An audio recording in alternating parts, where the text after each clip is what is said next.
Street वाला juice हम घर में बनाएंगे। मैंगो शेक है, घर में बना है, हेल्दी भी है और टेस्टी भी है क्योंकि हमने सारी चीजें अपने बजट में यूज की हैं और घर की यूज की हैं। बनाना एकदम बिल्कुल ही आसान है।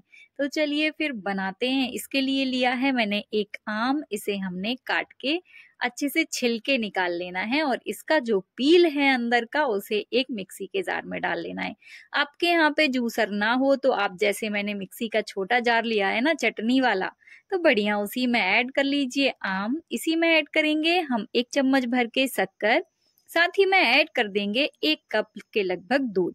बस इन सारी चीजों को अच्छे से स्मूथ पीस लेना है। आप चाहें तो हल्का सा इसे दरदरा भी रख सकते हैं, जिससे इसमें छोटे छोटे जब चंक्स आते हैं ना मुंह में, बहुत ज्यादा टेस्टी लगते हैं।